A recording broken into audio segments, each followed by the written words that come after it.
Supreme court जज में क्या फ़र्क है?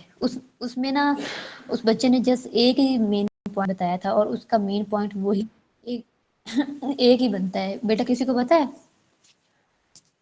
हमारे सुप्रीम कोर्ट जज में और अमेरिका के सुप्रीम कोर्ट जज में क्या फ़र्क है? No ma'am. बच्चे देखे लिखा हुआ है। जो अमेरिका का सुप्रीम कोर्ट का जज होता है ना, वो जब तक मर नहीं जाता, ठीक है, टिल डेथ तक वो चेयर पे बैठता है। जब तक वो उसकी डेथ नहीं हो जाती, तब तक सुप्रीम कोर्ट का जज तब्दील नहीं होता। ठीक है बच्चे, क्लियर है? और हमारे कॉन्स्टिट्यूशन में जो 1973 का कॉन्स्टिट्यूशन है, उसमें बताया गया है कि जब एक जज की एज 65 ईयर हो जाए, तो उसकी सीट दूसरा जज ले लेता है। ये तो आपको पता होगा ना? जी जी मैम।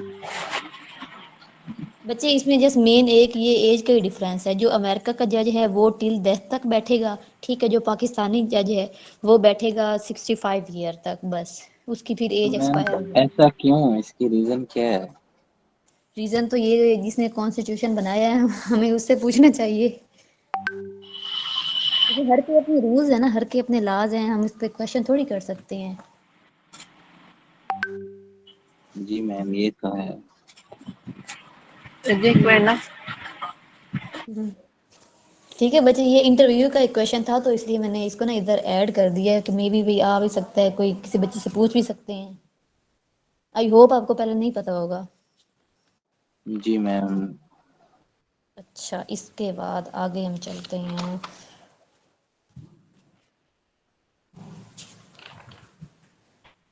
मैम एक क्वेश्चन है, क्या फिर वो जज चेंज होता ही नहीं है जब तक वो मरता नहीं है? जी बिल्कुल, जब तक वो मर नहीं जाता जब चेंज नहीं होता। तो वो खुद से रिटायरमेंट भी नहीं ले सकते? नहीं, उनके जज ओके। परमानेंट टिल डेथ तक ओके। होते।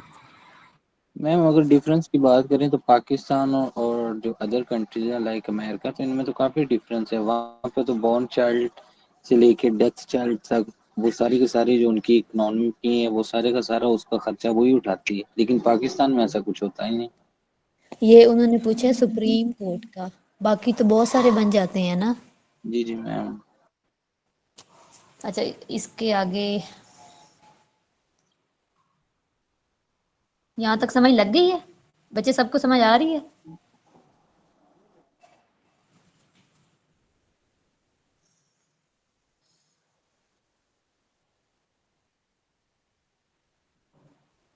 बच्चे अब शो हो रही है मुकद्दस? जी मैम। मुकद्दस को नहीं हो नो रही? मैम, हो अभी भी नहीं स्क्रीन शो हो रही। किसी को नहीं हो रही? नहीं मैम, हो हमें तो होगी। हो रही है मैम। रिज्वाइन कर रहे हैं वो।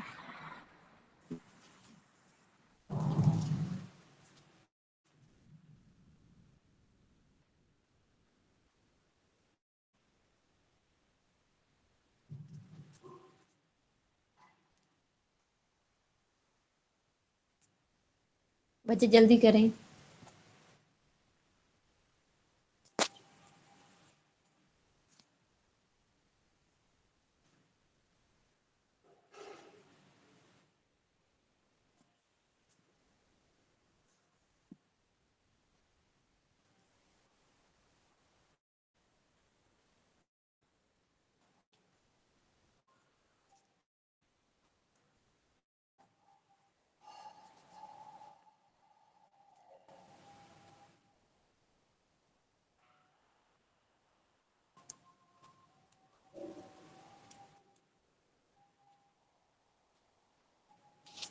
ओके बच्चे, चले आगे।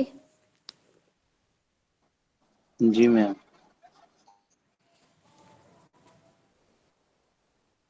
मुकद्दस, जो पिछला हमने पढ़ा उसकी समझ आ गई है? ये मैं रिपीट कर दूं? मुकद्दस आंसर करें।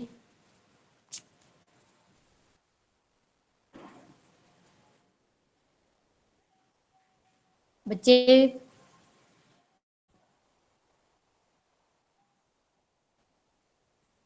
अच्छा बच्चे, इसमें ना हमने फर्स्ट ऑफ ऑल ऑर्गेनाइजेशन को डिस्कस किया है, ठीक है, जिसमें फर्स्ट ऑफ ऑल हमने ये देखा है WEF ये क्या है, ठीक है। बेटा मैंने इसमें आपको ये बताया है कि ये कब बनाई गई थी, क्यों बनाई गई थी, इसका हेडक्वार्टर कौन सा है, ठीक है। इसके पर्पस क्या है, की एरियाज ऑफ फोकस क्या है, ठीक है, ये क्यों बनाई गई थी, इसके फाउंडिंग मेंबर्स कितने हैं और अब तक जो इसके मेंबर्स हैं, ठीक है, जो इसमें इन्वॉल्व हैं, जो वर्किंग कर रहे हैं, वर्क कर रहे हैं, वो कौन से हैं, ठीक है बेटा।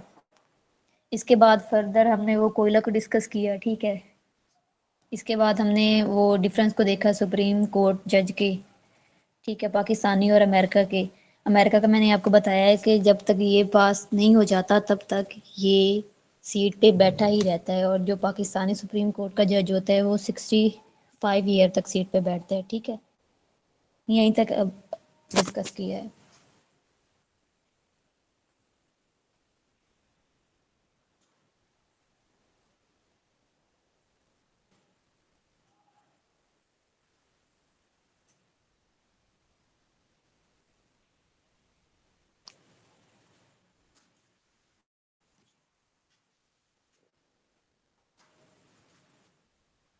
आगे चले।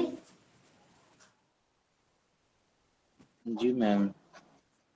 मुकद्दस आंसर करें, आपके लिए रुके हुए हैं। अच्छा चले बच्चे आगे चलते हैं। अच्छा इसके बाद हमारे पास है स्ट्रेट ऑफ हॉर्मुज, आपने सुना हुआ है, इसके बारे में तो सुना होगा, न्यूज़ में सुना जी जी होगा। मैम, ये ईरान का। जी बिल्कुल। अच्छा बच्चे ये ना एक बिल्कुल छोटी सी, लाइक आप कह लें एक बहुत तंग समुद्री रास्ता है, ठीक है ना, जो ओमान और ईरान के दरमियान में है। ऐसी के बच्चे ये मोस्ट इंपॉर्टेंट क्वेश्चन है एमसीक्यूज के रिलेटेड, ठीक है बच्चे। देखिए लिखा हुआ है कि ये बहुत ही इम्पोर्टेंट है ऑयल के लिए, ठीक है, ऑयल के पैसेज के लिए। तकरीबन 60% जो हमारा ऑयल है वो ट्रांसपोर्ट होता है इसी रास्ते के ज़रिए, ठीक है। अगर ये रूट बंद हो जाए तो क्या होगा, किसी को पता है अगर ये रूट बंद हो जाए तो क्या होगा? तो जो ऑयल मैम की सप्लाई ये है वो कम हो जाएगी।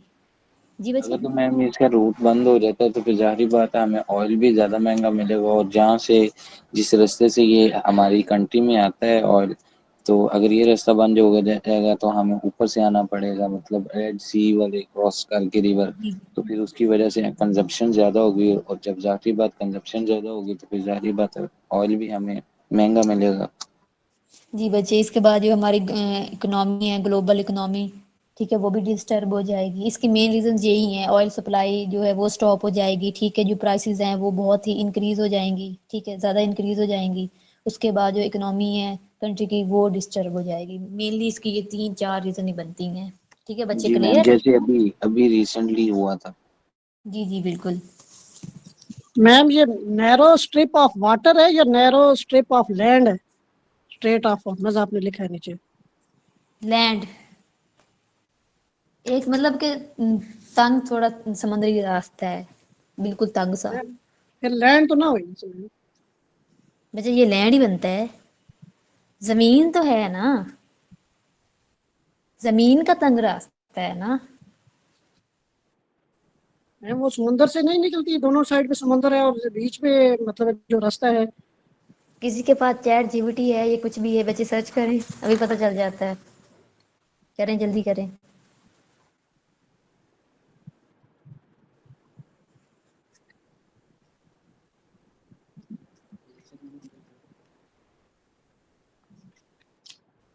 कोई बच्चे कर रहा है?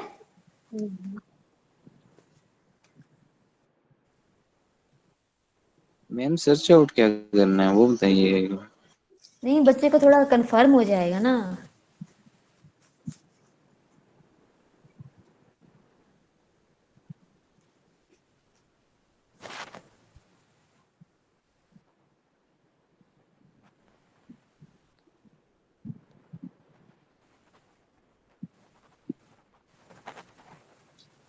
काजी बेटा आपने सर्च कर लिया, आप और स्टूडेंट है, मैं आपको अच्छे से जानती हूँ, पहले भी आप मैम ये क्लासेस। है ना नैरो स्ट्रिप ऑफ वाटर, मैंने ये लिखा है वाटर वे। स्ट्रिप का मतलब होता है ना वाटर।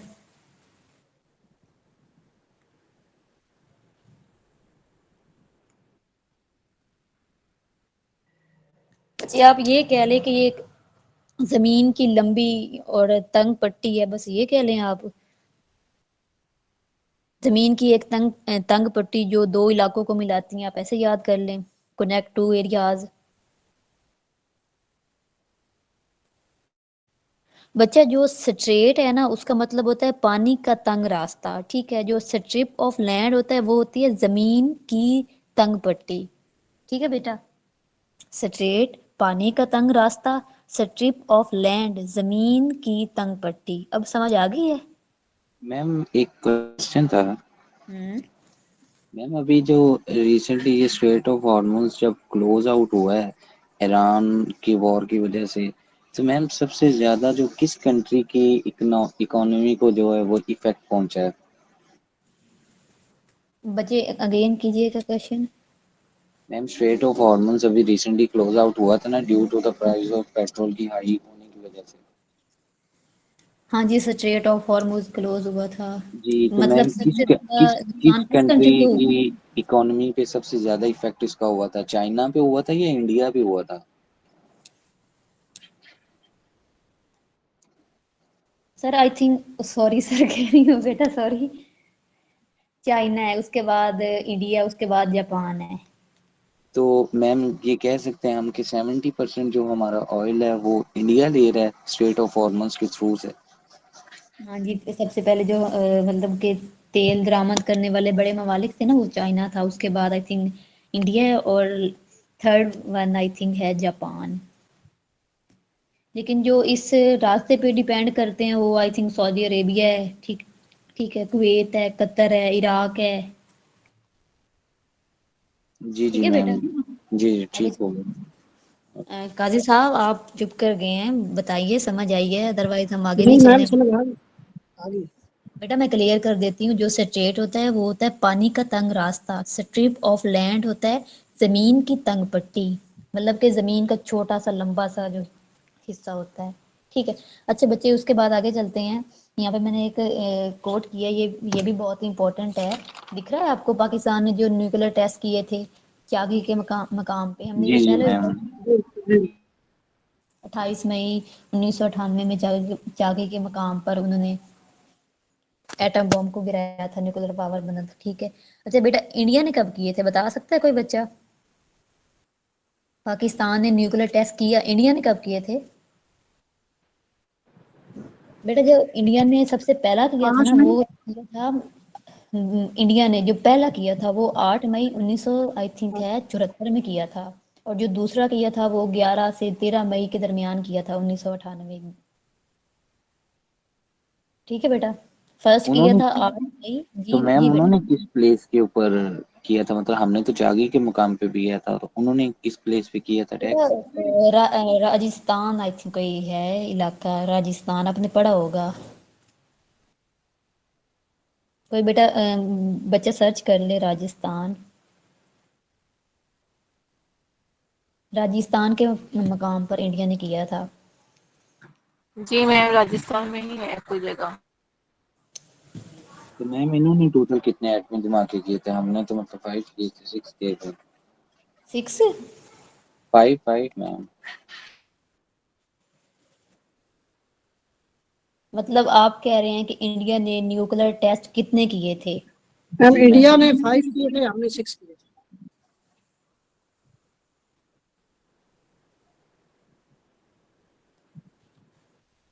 बेटा जो मैंने तो पढ़ा था वो इंडिया ने यही लिखा था कि 6 एटमी तजर्बे किए थे। टोटल मैम 74 वाला मिला के 6 बन जाते हैं। हाँ, 74 वाला मिला के मैं कह रही हूँ, 74 वाला मिला के 6 बनते हैं। पहला उन्होंने किया था 8 मई 1974 में, ठीक है, और दूसरा किया था 1998 में। वो डेट थी तकरीबन 11 से 13 मई के दरमियान में किए थे। इन दोनों को मिला के 6 बनते हैं। तो मैम उस तरह तो हमने भी 6 किए हैं। हाँ तो हमने भी 6 किए, उन्होंने भी हमने 6 पहले किए। 5 किए थे ना मैम, फिर बाद में हमने 1 किया था। फिर बाद में किया है तो 30 को हमने तो वो शायद। एक 30 मई को किया था ना। हाँ 5 पे। 28 मई। मैम लास्ट वाले की बात कर रहे हैं ना, लास्ट वाला हमने 30 मई को किया था।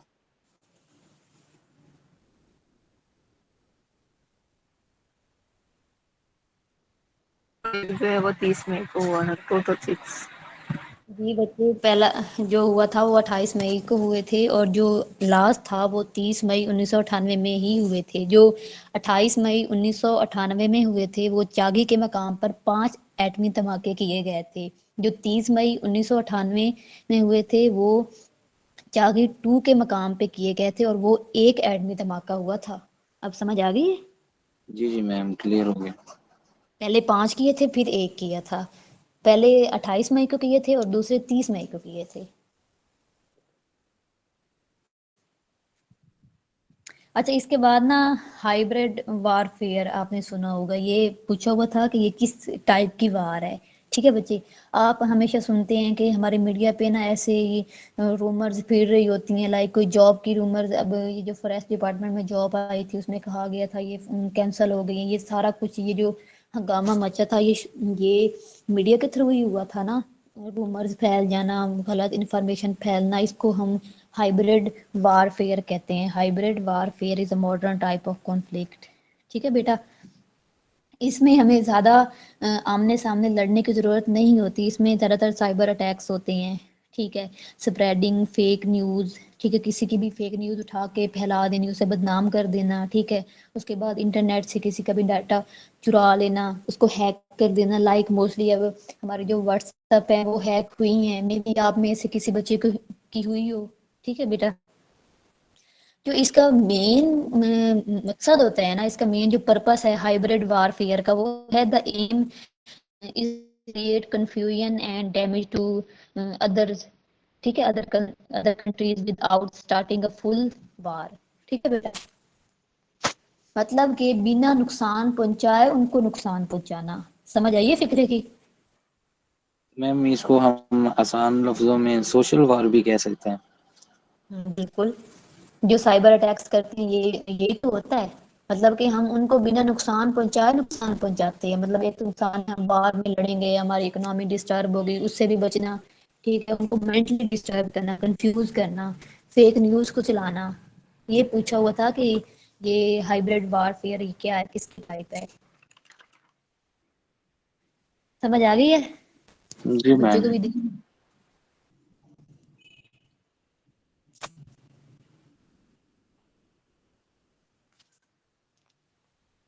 अच्छा बच्चे, अच्छा ये एक क्वेश्चन आया हुआ था। बच्चे अब ज्वाइन कर रहे हैं, आधा लेक्चर हो चुका है, फिर कहते हैं हमें समझ नहीं आई। अच्छा चले, अच्छा बच्चे एक क्वेश्चन आया हुआ था कि जो हमारी वर्ल्ड है उसकी जो टोटल पॉपुलेशन है उसमें से जो पाकिस्तान का हिस्सा कितना है। ठीक है, या पाकिस्तान कितने हिस्से पर मुश्तमिल है, तो वो है 3.1%। ठीक है बेटा, उसके बाद हमारे पास है द लार्जेस्ट, ठीक है, cold desert in the world is Antarctica. ये तो आपको पता होगा ना। हॉटर डेजर्ट सहारा डेजर्ट है, ठीक है, जो नॉर्थ अफ्रीका में है। ठीक है, कोल्डेस्ट डेजर्ट, ठीक है, खटबाना डेजर्ट है नियर स्कर्दू। ठीक है बेटा, समझ आ रही है? बच्चे सब चीजें लिखी हुई हैं, जी जी कुछ मैम। ऐसा नहीं है जो मैं आपको बोल के बता देती हूँ। मैं आपको बता देती हूँ कि बच्चे आपने ये करना है। ठीक है, ड्राइएस्ट डेजर्ट कौन सा है। ठीक है, अच्छा उसके बाद ना जो आता है पर पे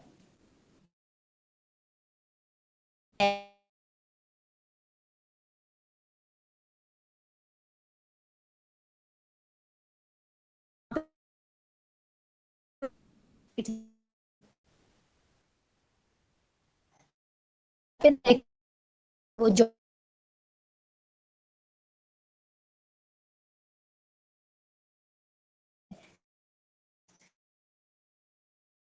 का वो, अच्छा एक इससे एक और क्वेश्चन निकलता है, वो ये है कि जो इटली है ना वो सबसे ओल्डेस्ट कंट्री है। ठीक है, जहाँ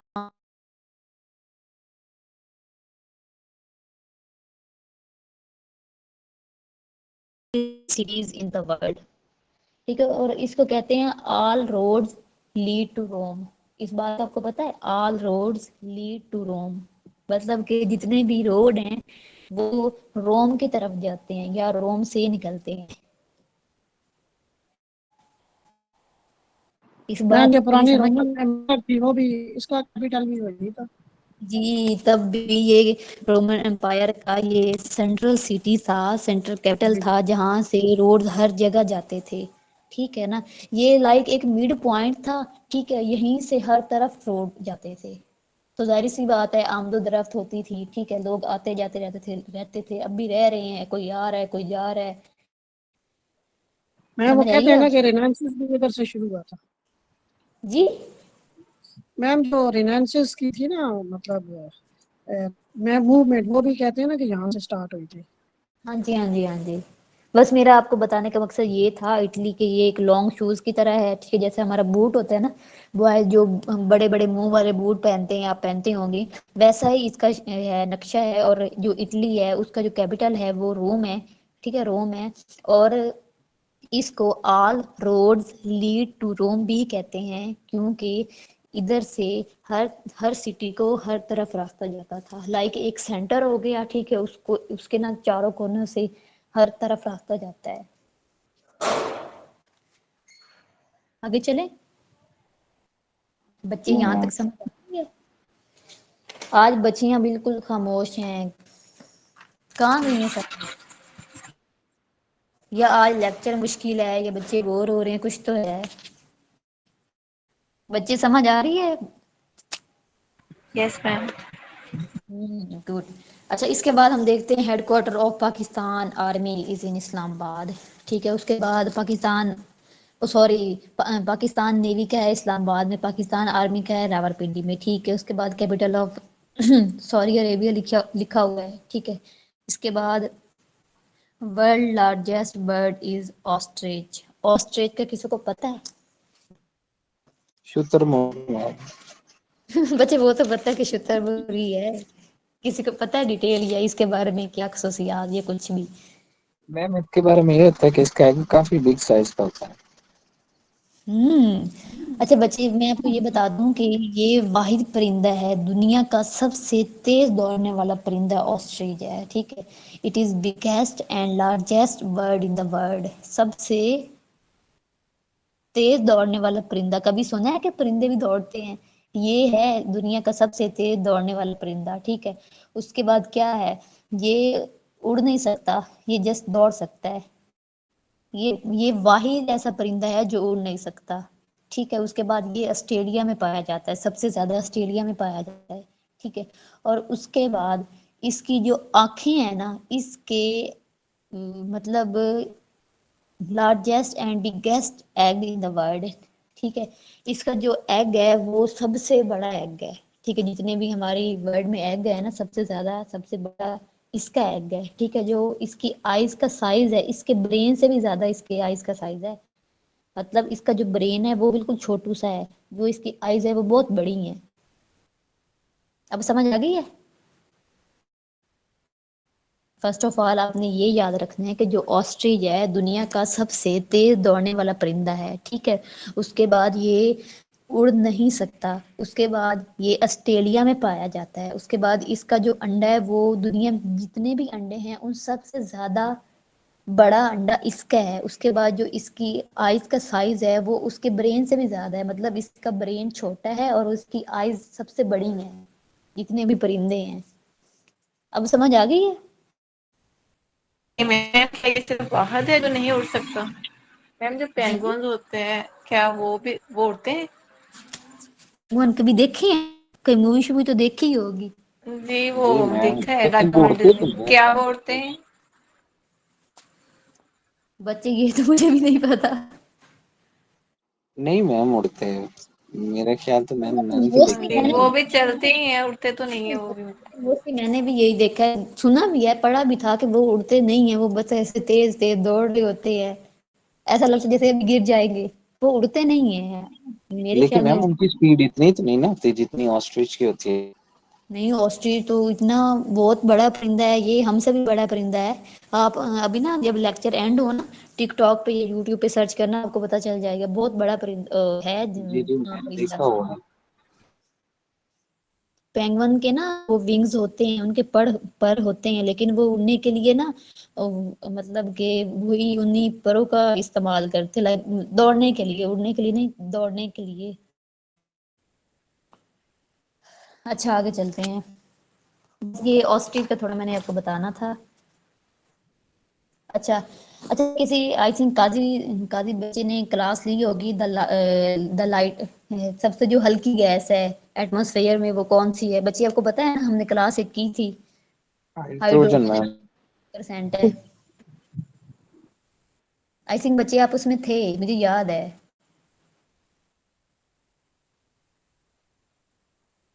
अच्छा, हमारे एटमॉस्फेयर में ना जो सबसे लाइट हल्की गैस है वो है हाइड्रोजन, और वो है 78%। ठीक है बेटा। अच्छा, इसके बाद ना मैं आपको ये बता दूं कि हमारे ना जो अभी फॉरेस्ट डिपार्टमेंट के इंटरव्यू हुए हैं, बच्चे आवाज आ रही है?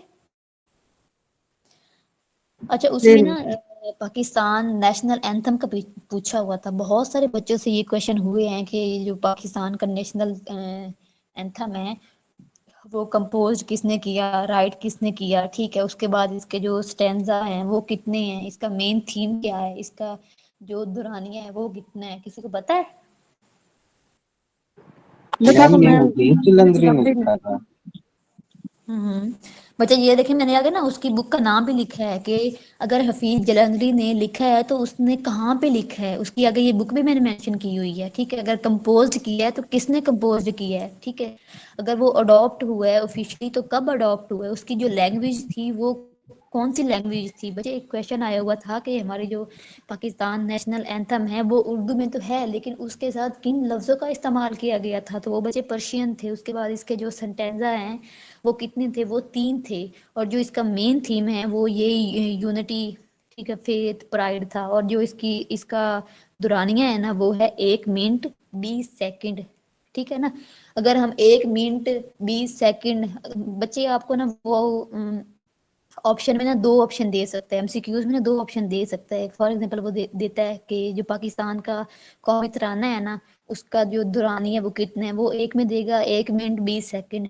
ठीक है, एक एमसीक्यूज में दे दिया कि बाकी 3 कोई और दे देगा। ठीक है, आपने 1 मिनट 20 सेकंड को ठीक करना है। लेकिन अगर वो एमसीक्यूज में आपको दे देता है 80 सेकंड, फिर आप ठीक करोगे या नहीं ठीक करोगे? No ma'am. हाउ? क्यों नहीं ठीक मैम, करेंगे। करेंगे। 80 सेकंड ही होते करेंगे हैं। मैम मेरी। जी बच्चे, करेंगे करेंगे। बेटा देखे ना 1 मिनट में कितने ही होते हैं हमारे पास सेकंड, 60, और 20 ऊपर से भी लाए 60। 80 बनना। तो मैम 80 हो गए। कोई बात नहीं बेटा, होता है कोई बात नहीं। ठीक है, अब समझ लग गई है। जी मैम। अच्छा, इसके बाद लिखा हुआ है कि हमारी जो पहली जंग हुई थी वो कब हुई थी। ठीक है, इसका मैंने बता दिया है। जो हमारा मार्शल लॉ है, ठीक है, वो कब लगा था, ठीक है, किसने लगाया था वो भी मैंने बता दिया है। ठीक है, मार्शल लॉ क्यों लगाया जाता है ये भी नीचे मैंने कुछ लिख दिए हैं, उसकी जो लाइक सिम्टम्स कह लें। ठीक, मतलब इंटरव्यू में आपसे पूछ भी सकते हैं ना। उसके बाद अयूब खान का लिखा हुआ है, ठीक है, first chief marshal law administrator. ठीक है, इसके बाद हमारा पाकिस्तान का हॉकी स्टेडियम कहाँ वाक़ है, लाहौर में है। उसके बाद मौजूदा आयन का पूछ सकता है। उसके बाद कुरान मजीद में जो हमारी सूरतें हैं लफ्ज़ कुल से शुरू होती हैं वो कितनी है, वो 5 हैं, वो भी लिखा हुआ है। ठीक है, ये एक इम्पोर्टेंट क्वेश्चन है 29, वही का लफ्जी मतलब क्या है। ये इंटरव्यू में भी क्वेश्चन हो चुका है। ठीक है, उसके बाद हजरत अली का लकब क्या है। ठीक है बेटा, अब किसी का क्वेश्चन हो बताइए।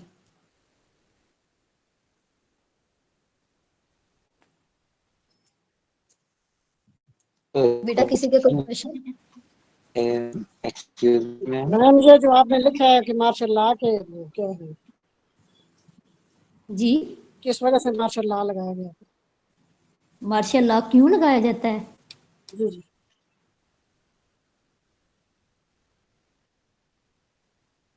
ये मैंने इधर लिखी है उनके।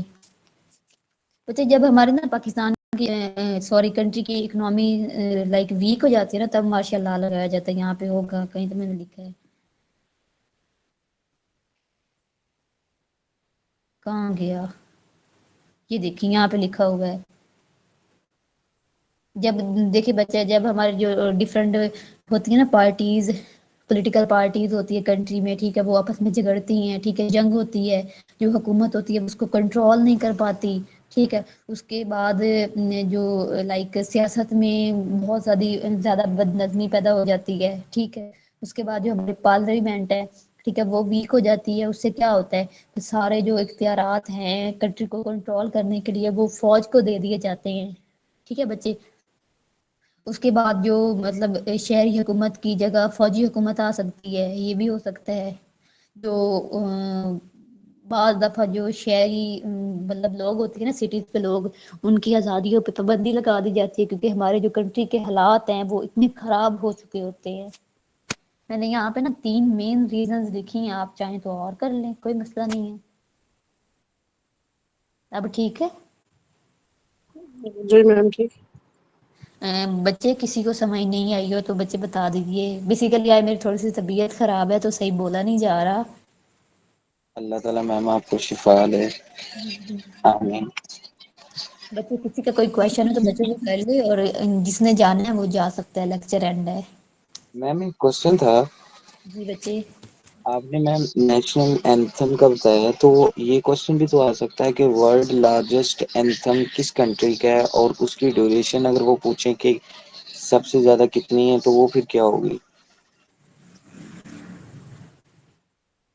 उसकी ड्यूरेशन जी मैम, जिस तरह अब आपने इसका बताया ना कि 80 सेकंड है।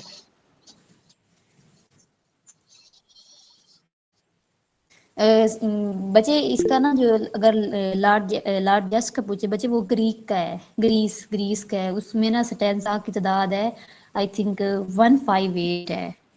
मुझे फिर तो भी मैम उसका चेक कर। जी जी मैम मैंने चेक किया है, यही है। लेकिन उसमें फिर नीचे यूरोगॉय का भी लिखा हुआ है, उन्होंने कहा भी इसका भी जो है वो लॉन्गेस्ट एंथम है, और उसका टाइम 5 to 6 मिनट्स बता रहे हैं वहाँ। बच्चे कौन से कंट्री का? यूरोगॉय का हम्म। उसका मैम बता रहे हैं, वो भी लॉन्गेस्ट एंथम है, और उसका टाइम बता रहे थे 5 to 6 मिनट्स का। बच्चे इसका मुझे नहीं पता, बट लार्जेस्ट का मुझे ये पता है। वो तो मैम लेकिन ग्रीक से है कुछ ना, यूरोप उसका में 158 यूरोप स्टेंजा बता रहे हैं वहाँ। तराना तकरीबन 5 मिनट तक चल सकता है। जी मैम। अच्छा बच्चे, अब आपने एक चीज नोट की है, मैंने कल आपको बताया था मतलब लेक्चर में कि लार्जेस्ट और लॉन्गेस्ट में क्या फर्क होता है। जी जी मैम, आपने बताया था वो नील रिवर का बताया था, और अमेजोन का। नील जो था वो लॉन्गेस्ट है, और लार्जेस्ट जो है वो अब अमेजोन है। दो तराने मुझे बताए हैं दो कंट्रीज के, पहला कौन सा बताया है? ग्रीस। ग्रीस, वो लार्जेस्ट है, और दूसरा और कौन सा ये बताया? लॉन्गेस्ट है, ये यूरोगॉय। लॉन्गेस्ट है। अब समझ आई है कैसे फर्क जी जी। करना है? जी जी मैम। अब देखिए बेटा, आप कंफ्यूज हुए हैं ना कि ये वो ये कह रहा है वो ये कह रहा है, लेकिन इसमें लार्जेस्ट और लॉन्गेस्ट का फर्क है। लेकिन ये मैम आपने नोट अगर किया? पॉइंट देखा जाए ना, तो इसमें तो हमें टाइम बताया नहीं गया। 158 स्टैंडर्ड बताया, तो मतलब मैक्सिमम 5 मिनट्स ऑलमोस्ट नहीं, हो सकता है। 158 इसके स्टेंस आते हैं ना, ये तकरीबन बनेंगे 1 मिनट, तकरीबन 1 मिनट, या सॉरी 1 मिनट कह रही हूँ, हाँ, 4-5 मिनट तो इतने बन जाएंगे। ओके। मतलब मतलब यूरोगॉय का अगर देखा जाए तो वो 5 to 6 मिनट्स के होंगे, तो उसके मैम फिर 200 के बेटा अराउंड वो स्टैंडर्ड होंगे। जो ग्रीस है ना, मतलब अगर उसकी की बात करें ना, जो उसके पहले दो स्टैंजा पढ़ते पढ़ते 1 मिनट गुजर जाता है। जी मैम। तो बस ये मुझे आपने जस्ट लार्जेस्ट और लॉन्गेस्ट का हमेशा ख्याल रखना है। फर्दर अगर लेक्चर हुआ ना तो इंशाल्लाह जी मैं जी उसमें ना मैम। आपको अलग से बता दूंगी कि लार्जेस्ट कैसे मतलब आपने फाइंड करना है और लॉन्गेस्ट कैसे फाइंड करना है। आसान सा जी ट्रिक है। जी ठीक हो गया मैम। बच्चे किसी को कोई क्वेश्चन तो नहीं? बेटा बेटा क्वेश्चन किया करें, कोई बात नहीं, नहीं आता आता कोई बात जी मैम। मैम मैं 78% से ना नहीं। बच्चे नाइट्रोजन होती है एक एटमॉस्फेयर बच्चा के बोले, अंदर। एक बच्चा। जी बच्चे। मैं एक क्वेश्चन ये भी आता है कि खूबसूरत में पाकिस्तान की गूंज है सुमित राणा की, वो कौन से नंबर? मुझे बच्चे समझ नहीं है, आप इनबॉक्स करें, लिखें। आवाज कट रही है आपकी बच्चे।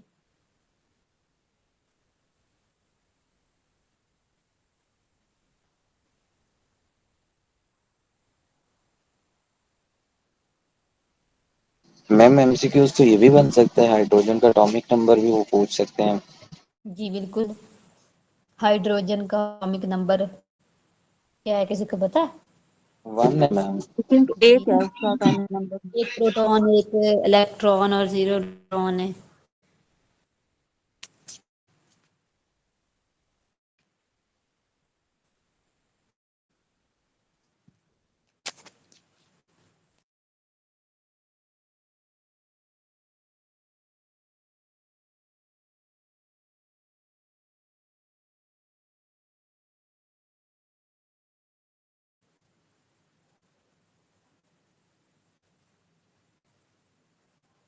सीरत सीरत बच्चे बच्चे नाइट्रोजन तो नहीं है बच्चे, आपने कंफर्म किया है? जी मैम, नाइट्रोजन ही होती है 78% एटमॉस्फेयर के अंदर। सच्ची बात है? पक्की जी बात है मैम, मैम, पक्की बात है। बायो की। हम्म। नाइट्रोजन गैस जो है वो सबसे ज्यादा पाई जाती है एटमॉस्फेयर में। हमारा क्वेश्चन ये है कि सबसे हल्की गैस कौन सी है एटमॉस्फेयर। बच्चे मैंने हल्की का पूछा है, मैंने ये नहीं पूछा कि सबसे ज्यादा कौन सी पाई जाती है। इसलिए मैं कह रही हूँ ना कि आप कंफ्यूज हो जाते हैं, आप एमसीक्यूज गलत करके आएंगे। नहीं नहीं मैम, वो ना आपने जो लिखा हुआ था ना पेज के ऊपर, उसके नीचे उसकी कंसंट्रेशन भी आपने मेंशन की हुई थी, परसेंटेज 78%। तो उस पर बोला है कि 78% ना नाइट्रोजन होती है।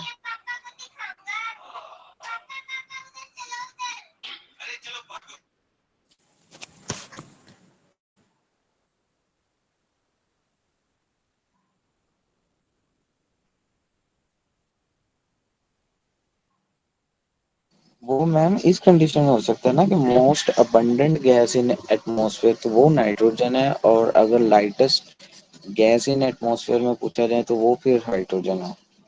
बच्चे इस पे ना मैंने एक कंप्लीट लेक्चर दिया हुआ है, जो बायो की बच्ची है ना साइंस की, उस पे कंप्लीट मैंने लेक्चर दिया है, मेरा ना लिया हो। जी मैम, मैंने तो नहीं, I am also student in biochemistry. आपने लेक्चर लिया था? No ma'am.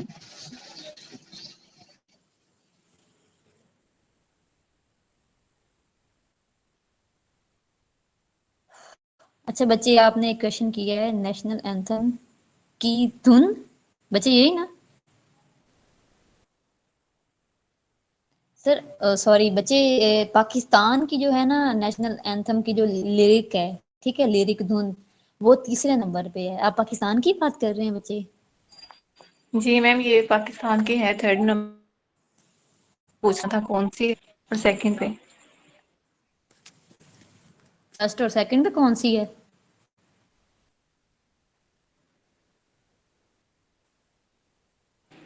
जी मैम।